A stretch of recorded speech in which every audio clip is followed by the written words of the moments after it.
नमस्कार दोस्तों, आप डीलेट प्रथम सेमेस्टर के वर्ष 2024 के गणित प्रश्न पत्र का कंप्लीट सॉल्यूशन देखने वाले हैं। यदि आप डीलेट प्रथम सेमेस्टर के पिछले 5 ईयर के क्वेश्चंस को देखना चाहते हैं तो आप हमारे चैनल को सब्सक्राइब कर लीजिएगा। बहुत ही जल्द इस चैनल पर सभी प्रीवियस ईयर के क्वेश्चंस आने वाले हैं।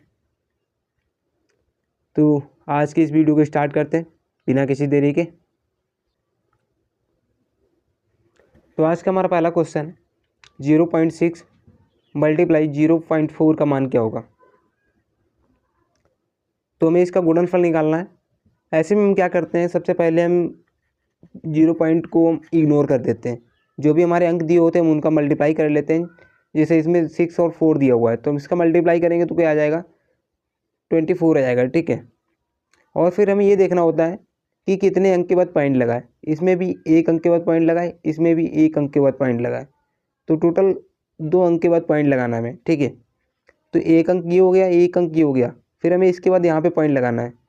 ठीक है। तो हमारा जो आंसर आ जाएगा वो क्या आ जाएगा, 0.24 हो जाएगा। ऑप्शन नंबर 3 सही हो जाएगा। इसको यदि मैं और सिंप्लीफाई करूँ तो 0.6 है, 0.6 को हम क्या लिख सकते हैं, 6/10 लिख सकते हैं। ठीक है। और 0.4 है, इसको हम 4/10 लिख सकते हैं। ठीक है। पॉइंट हटेगा तो नीचे 0 बढ़ेगा। ठीक है। इतना हो गया।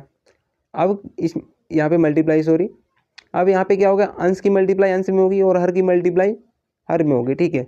तो 6 चौक 24 हो जाएगा और 10 दशमलव 100 हो जाएगा। ठीक है।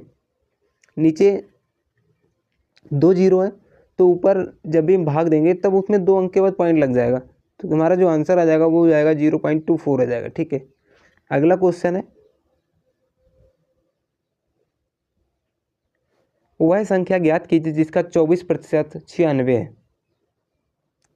तो वह संख्या मुझे नहीं पता कौन सी होगी, तो मैं उस संख्या को पी मान लेता हूँ। ठीक है। और पी संख्या का 24%, ठीक है, कितना है, 96। तो मैं इसको सॉल्व कर लेता हूँ। 24 को 96 हो जाएगा और इसकी क्रॉस मल्टीप्लाई होगी तो यहाँ पे क्या हो जाएगा, 100 यहाँ से जाएगा और यहाँ गुणे में चला जाएगा। ठीक है। तो पी बराबर कितना माना जाएगा हमारा, 400 आ जाएगा। ठीक है। तो इसका जो राइट आंसर होने वाला है वो होने वाला है ऑप्शन नंबर 3 होने वाला है 400। ठीक है। अगला क्वेश्चन है,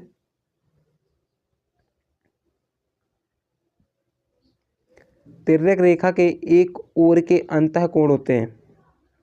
तो तिर्यक रेखा के एक ओर के अंतः कोण कैसे होते हैं, आइए देखते हैं।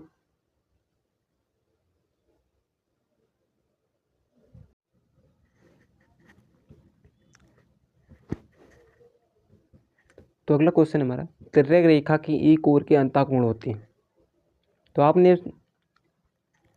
10th में एक प्रमेय पढ़ी होगी कि तिर्यक रेखा के एक ओर के अंतः कोण जो होते हैं हमारे 180 अंश के होते हैं। अंतः कोण में क्या होता है कि हमारे किन्हीं दो कोणों का मान 180 अंश होना चाहिए, जैसे कि कोण ए है और कोण बी है। ठीक है। तो इनका मान क्या होना चाहिए, 180 अंश होना चाहिए। वो हमारे क्या होंगे, अंतः कोण होंगे। तो ये हमारा इसका जो राइट आंसर हो जाएगा वो हो जाएगा ऑप्शन नंबर 4 हो जाएगा, संपूरक होते हैं। 180 को हम क्या बोलते हैं, संपूरक होते हैं। ठीक है। अगला क्वेश्चन है,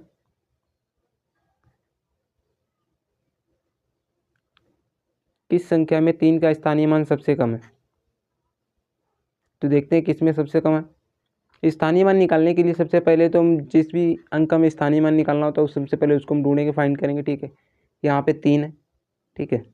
3 लिख लिया। फिर इसके बाद देखना है कि कितने अंक हैं। जितने अंक होंगे हम उतने ही जीरो बढ़ा देंगे। 1 2 3 4, 4 अंक है तो इसमें हम 4 जीरो बढ़ा देंगे। ठीक है। तो 3 का इसमें 32,450 में जो 3 का स्थानीय मान होगा वो 30,000 हो जाएगा। ठीक है।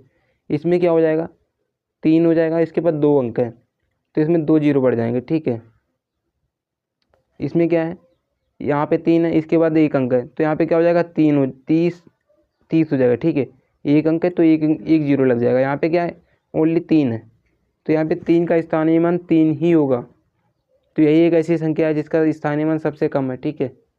अगला क्वेश्चन है, क्रमागत 2 पूर्णांकों का अंतर होता है।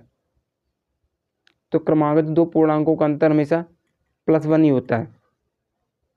ठीक है। जैसे कि एक पहली हमारी गाड़ी है, उसकी चाल 60 किलोमीटर प्रति आवर है, और एक दूसरी गाड़ी है जिसकी चाल है 80 किलोमीटर प्रति आवर, और आपसे पूछा गया इन दोनों चालों का अंतर बताइए। तो क्या